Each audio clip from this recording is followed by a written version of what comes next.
What's up, guys? Today we're going to be showing you guys how to, break in your gloves. These are mine in front of me. I have a trainer. This is my current game glove, outfield glove. In the event I need to play the outfield, and this is my new one. It just came in right before we left for the break. So, over this time is when I need to break the glove in as a backup for this one. If something were to happen to it. Mainly breaking down the infield glove because I feel like the infield glove is the hardest one to break in. I know with my outfield glove, I really don't have much preference other than the fact that it's a deep pocket, like you can see right here, and I like the pinky and the thumb flare a little bit, give me a little bit more surface area to catch the ball. But we'll be talking about infield gloves. One of the things I start off by doing with my glove is I want to make sure I have a wide area to catch in, because I'm not a guy. There's a lot of different preferences, and mainly your corner guys, your corner infielders, like your third basemen, they like a deeper pocket, so that they can focus on catching the ball more, and they can take their time more than a middle infielder would have to. With a middle infielder, you have to be quick and you got to get the ball in and out your pocket, and for that reason is why I've always preferred a shallow pocket. You can kind of tell I broke it in. The depth behind it is, I'm trying to let you guys see it. There's not too much of a bowl back there. It's it's pretty flat, and you can tell how my outfield glove, it kind of really takes a belly in like that. It's real deep. Probably see it better this way. Yeah, it's real deep on this side, but yeah. So one thing that I'll do is I make sure I move the pinky and the thumb apart, and I like to press in right here and make this part. They call this the heel. I like the heel to be as wide as it can be. More surface area. Ball's coming fast, and sometimes you play on a bad surface and you might get a bad hop. So it's important to give yourself some room to err sometimes.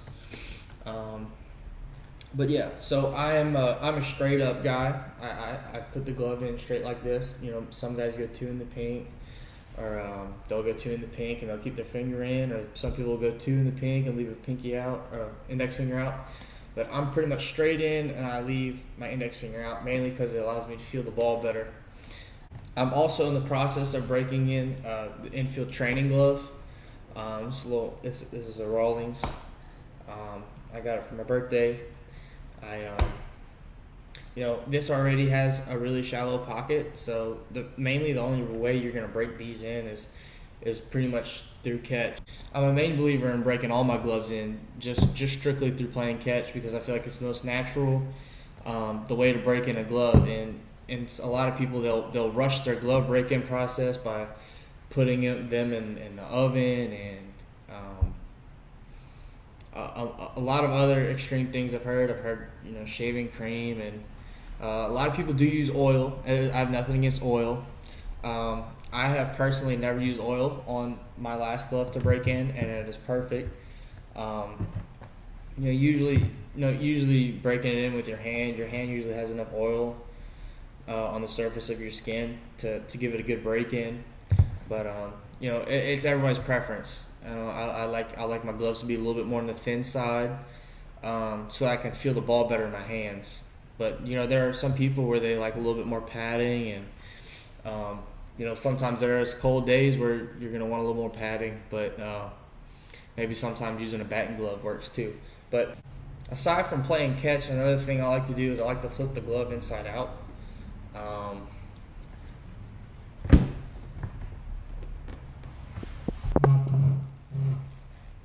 The leather on this one's really thick, so this one's not really easy to sew.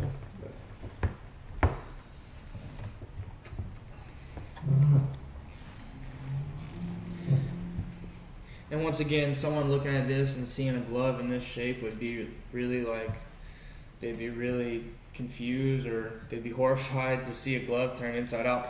But you gotta loosen up the leather, and you gotta loosen up the strings. because right out the factory, it's obviously not ready to go, and a lot of times the lacings that's done straight out the factory is really tight. So, but this is one of the things I do. But I mean, you can really see when you roll it back out. I mean, it's pretty much in whatever shape you just left it.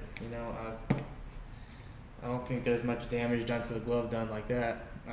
But I had seen that from Brandon Phillips' video, I think, and also the Wilson guy who he breaks in a lot of gloves for like Dustin Pedroia and a bunch of other guys like that. But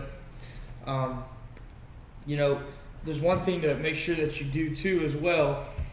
I like to make sure the pocket gets shallow. A lot of times when you're playing catch, and if you're not conscious about spreading your thumb and your pinky apart, you'll end up with a deep pocket, which is easy to fix from the start. But you don't want to. You want to make sure you take care of your glove and try to do everything you can to get it into the shape you want it.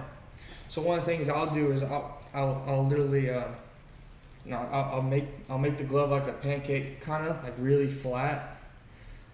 You can see it like this maybe, but keeping it flat like this is going to prevent it from getting too deep. That pocket that's too deep, that if you got a tailor-made double play and the ball gets caught in your pocket, coach gonna be mad. The pitcher that's pitching for you, that got to the ground ball, is gonna be frustrated because you couldn't turn it over. So besides not turning double plays, you want to keep your teammates happy too, if you can. Another thing I like to do is I like to keep the glove. I like to squeeze from, like my ring finger to my thumb, like this. Some like outfielders, you'll want to close pinky to thumb. That's why the glove will close almost like very symmetrically, like almost perfectly symmetrical.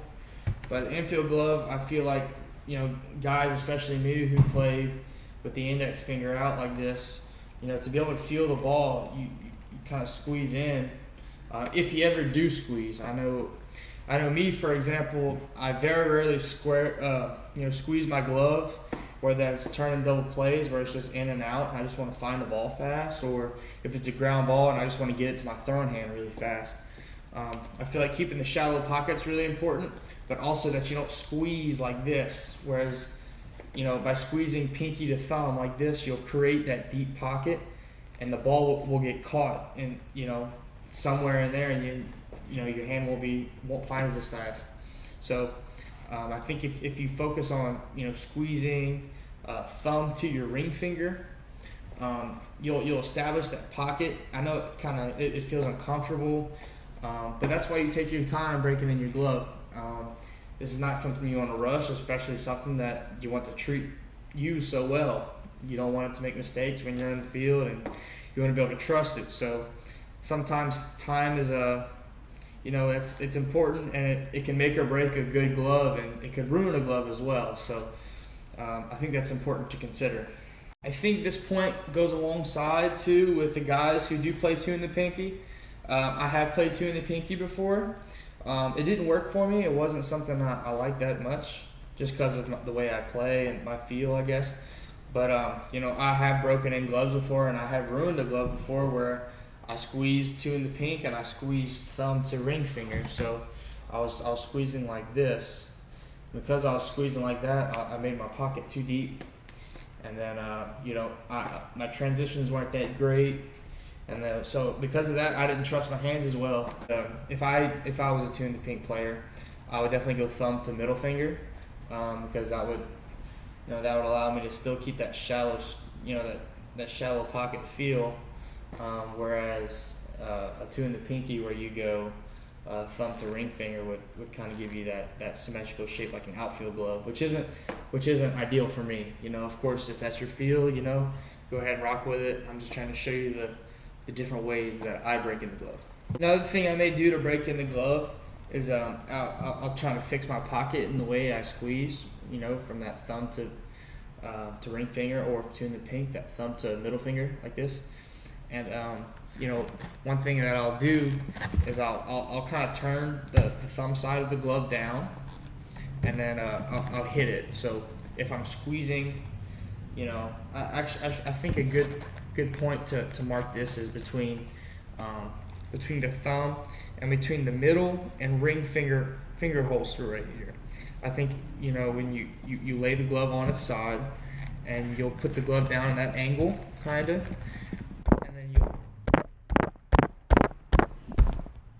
you can use your fist to set that angle, and if you feel if that's making the pocket too deep, then you can go a little bit more towards the webbing, or maybe you can just do the web. But this is a good way to get that thumb. A lot of times the thumb is a real tough piece of leather, because there's a lot. This has got to be a very durable part of the glove.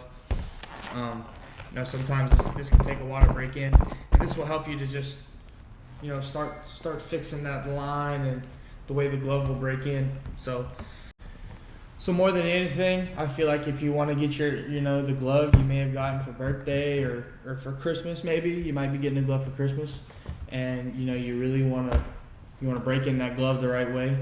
I feel like more than anything, alongside those extra things I've showed, you can definitely play catch and play more catch. I feel like there's no substitute for the natural squeezing of the glove, and that's definitely the way it's going to break in, the way you want it to play in the game. Maybe something you can add to your game of catch is maybe a weighted ball. If you got a weighted ball, that might be able to break it in better. But I like to always, when I'm done with my glove, I always like to put them, thumb and pinky down. My outfield glove, I'll be honest, I don't care too much about the shape, because it's already set really, and it's a deep pocket. So as long as I keep a ball in the pocket right here, it does what I want it to do. But my infield gloves, for sure, I want to make sure I always set them down like this, and so their pockets never collapse, and they're always standing up. So when you leave it right here, gravity's going to pull this thumb down, and it's going to ruin the pocket that you worked so hard to establish. Where even this glove, it's been used for a whole season, it still stands up, and it's broken in, it's pretty loose. But once again, break the glove in to your own preference. Something such as being floppy, or if you like it hard, or if you like a bowl shape, or if you like a little bit more flare on your glove. Those are things that you can add to reinforce it. But so I appreciate you guys watching. If you have any questions about breaking your glove, or anything baseball related, or life related as well, go ahead and comment, and I'll answer those as fast as I can. Thanks.